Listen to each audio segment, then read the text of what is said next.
about this love affair that's created at Newlands at the moment? It's my other home ground, I guess, away from the Wanderers. Yeah, nice place to play. Great crowds. Wicket's been generous to me these last few weeks or a few years, so yeah, let's try cash in as much as I can. Was there a reason why you didn't play the other couple of games? Yeah, I got COVID, so I was probably man down for about a good 4 or 5 days, and then obviously had my hamstring after the test match, so it's a bit of a continuous pattern. So yeah, I needed that day off too, or extra few days to recover. So feeling a lot better. Obviously, still have it, but yeah, I'm fit enough to play. Coach Robbie spoke about the disappointment of not getting a bonus points in the challenge room after the Worlds game.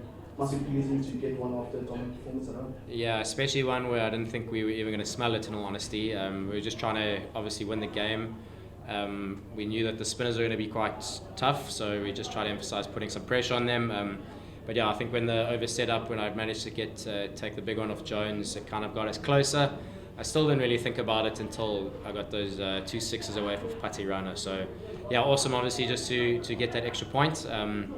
Every point's valuable, especially we know down here that every point's valuable. So yeah, hopefully it holds us in good stead.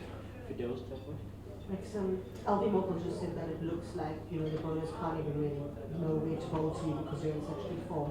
What does that feel like in terms of maybe do you feel like you're in complete control and anything they do you can stick it on? I don't think you're ever in complete control. Yeah, the first pole game I was a bit nervous, a bit etchy because obviously jumping format. So I had a long hit yesterday, probably for about 2 hours, just to obviously try find my game and my groove. And once I felt a bit comfortable with it, I could then be quite confident, having had success with it in the past.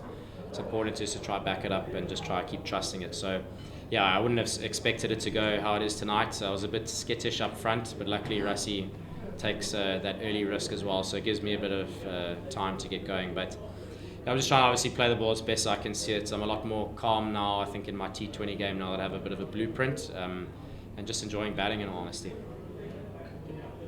Brian, we've seen a lot of good performances, including by you, and we've seen teams come out and chase bonus points and want to win convincingly. But I wonder, as a player, would you prefer to see more close games in this tournament? No, obviously only if we're winning. Yeah, I think the conditions, obviously, it's changing. South Africa's always changing. The weather up north has been quite, obviously not great, but I think in T20 cricket you just want good wickets. It's not generally the place, maybe in Pretoria, where you go get 200 plus all the time. I reckon 180 would have looked a very different chase out there.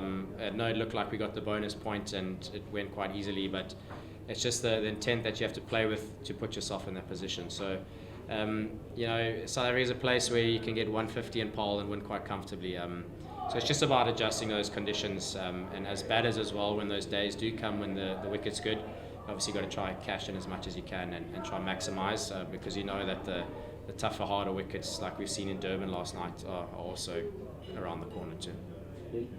Hi Ryan, I just wanted to ask you, obviously you've become now an all-format player. How do you kind of bring that kind of momentum and this kind of form that you're in at the moment over the last couple of years, and kind of building on and becoming the player that you are today? I've always felt I can be an all-format player. It's not the easiest thing to do. It's still an evolving kind of thing for me. I'm learning now that different formats can require different techniques, different mentalities as well. So that was a big learning for me coming from this last Test match into my first game against Paul. I was found a bit wanting there, and obviously having watched some footage of what worked well. And what the alignment and the setup and stuff could kind of look like, so I had to make 1 or 2 adjustments. But I was trying to obviously be consistent in the way I want to play. I think it is really hard to be a 3-format player nowadays, but if you look at the guys that are doing well, like your Travis Heads and your Punts, they play pretty much the same way in all 3 formats. So you try obviously be consistent in how you want to play the game, and obviously conditions and situations just adjusted slightly, jumping from format to format. Ryan, now NY Cape Town on top of the log, 14 points after 5 games, really must be good from a team point of view. How is the team sort of approaching it now that you are really going well in the tournament? Well, I heard today Gavi, our physio, said that this time last year and the year before we were 2 from 2, and then obviously the downward spiral happened. So yeah, so it was a bit of emphasis today internally, especially from the guys that have been here the all 3 seasons. When Faf got going, oh no, here we go again. So yeah, obviously awesome just to try to break ahead like that, but I think we really need a win 2 on the bounce just to give us that proper momentum. I thought we missed that opportunity in Paul the other day just to kick us ahead and give us that momentum, but you know, it's the nature of the beast, you're not going to win everything. So I think Durban's a massive impetus for us. They're obviously a really good team and they're also looking to bounce back. So if we can try get 2 on the bounce, just create that winning habit, that bit of culture, we really are for that. But team's gelling well, the guys are clicking really nicely. I don't know what it looks like from the outside, but from the inside it feels different this year, and there's a good thing brewing next door. Does Rizal consider himself as an all-round? I mean, a good all-round performance from him? No, he was nervous as hell to bowl. So he doesn't. He knows that it could come up, especially when there's a lot of left-handers in the opposition. He's not a massive turn of the ball, but somehow, even playing at the Lions, he's got that golden arm. So to do what he did today, obviously we try to look to give him a soft over, and to pick up the wickets is a massive bonus. So he lobs them down there, and sometimes he gets some wickets, which is a little bit better than we give him credit for, though.